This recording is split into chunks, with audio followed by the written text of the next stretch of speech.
এনা পরিবহনের লভ্যাংশের একটা অংশ আওয়ামী যে সন্ত্রাসী কর্মকাণ্ড, এই সন্ত্রাসী কর্মকাণ্ডে ব্যয় হচ্ছে। আদালতের নির্দেশনা পাওয়ার পরেও অবৈধভাবে বাংলাদেশে 190টার উপরে এনা পরিবহন এবং স্টার লাইন পরিবহনের বাসগুলো চলছে। আদালত থেকে প্রায় 6 মাস আগে একটা নির্দেশনা দেওয়া হয়েছিল এগুলোকে অবৈধ সম্পত্তি হিসেবে ঘোষণা করে, এবং 3 মাসের উপর হয়েছে নির্দেশনা দেওয়া হয়েছে যে দুদক বরাবর যে এই অবৈধ সম্পত্তিগুলোকে ক্রোক করে তা বিআরটিসির কাছে হস্তান্তরের জন্য। কিন্তু এখন পর্যন্ত কোনো কার্যত পদক্ষেপ না দেখতে পাওয়ার জন্য, এবং সম্প্রতি এই বিষয়ে বেশ কয়েকটা জাতীয় গণমাধ্যমেও পর্যন্ত সংবাদ হয়েছে, তারপরেও আমরা দেখেছি যে দুদক থেকে বা সরকারি কর্তৃপক্ষ থেকে কোনো ধরনের ব্যবস্থা নেওয়া হয়নি। এ প্রেক্ষিতেই আমরা 5ই নভেম্বর একটা সংবাদ সম্মেলন করেছিলাম, যেখানে আমরা বলেছিলাম যে আমরা 2 কার্য দিবস অর্থাৎ রবিবার পর্যন্ত দেখব, তার পরবর্তীতে আমরা আমাদের পরবর্তী কার্যক্রম পরিচালনা করব। তো স্বাভাবিকভাবে আজকে আমাদের পরিকল্পনা ছিল আমরা দুদকের সামনে একটা অবস্থান কর্মসূচি পালন করব, কিন্তু দেশের সার্বিক অবস্থার কারণে একটা নিরাপত্তাজনিত যে ঘটনা চলছে, এবং আপনারা জানেন যে গত 2 দিনে 10 জায়গার উপরে বাস আগুন দেওয়া হয়েছে আওয়ামী লীগের সন্ত্রাসীদের দ্বারা। তো এর প্রেক্ষিতে আজকে আমরা আমাদের যে কর্মসূচি তা একটু সংক্ষিপ্ত করে আজকে আমরা দুদকের কর্তৃপক্ষের সাথে দেখা করতে এসেছিলাম অগ্রগতি জানার জন্য।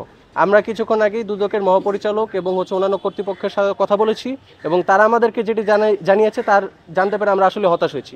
আমরা যখন দুদকে প্রথমে ঢুকলাম তখন আসলে এক একজন দেখলাম এক এক কথা বলতেছে। অনেকে বলতেছে যে 190টার মধ্যে 113টা বাস ধরা হয়েছে নাকি, বাকিগুলা বাস তারা খুঁজে পাইতেছে না। আমি জানি না এই কথা সে কেন বলছে, আমি তো চোখের সামনে এনা বাস প্রতিনিয়ত দেখছি।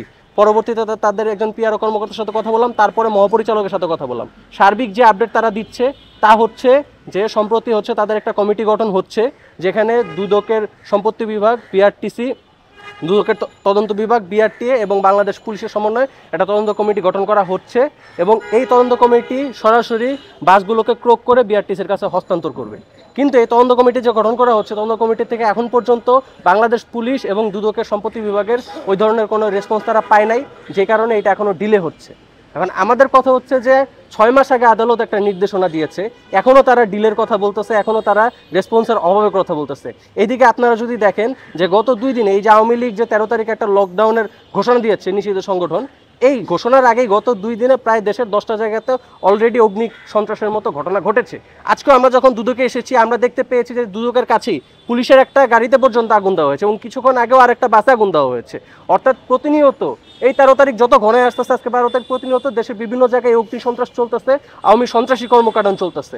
এবং এমনকি একজন পরিবহন শ্রমিক বাসে ঘুমন্ত অবস্থায় সে জ্বলে মারা গিয়েছে, একটা নিহতের ঘটনা পর্যন্ত ঘটেছে। আমরা জানি না যে আগামীকাল কি ঘটবে। তো এই যে একটা জননিরাপত্তার জন্য হুমকিমূলক একটা অবস্থানে আমাদের বাংলাদেশের সরকার এবং বাংলাদেশের আইন শৃঙ্খলা রক্ষাকারী বাহিনী আসলে কতটুকু পদক্ষেপ নিচ্ছে আমাদের জানা নেই।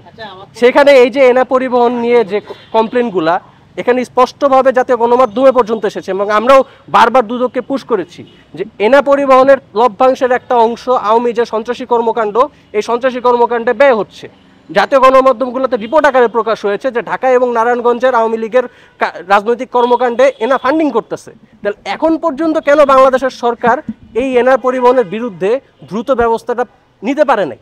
এটা আমাদের একটা বিশাল বড় একটা প্রশ্ন।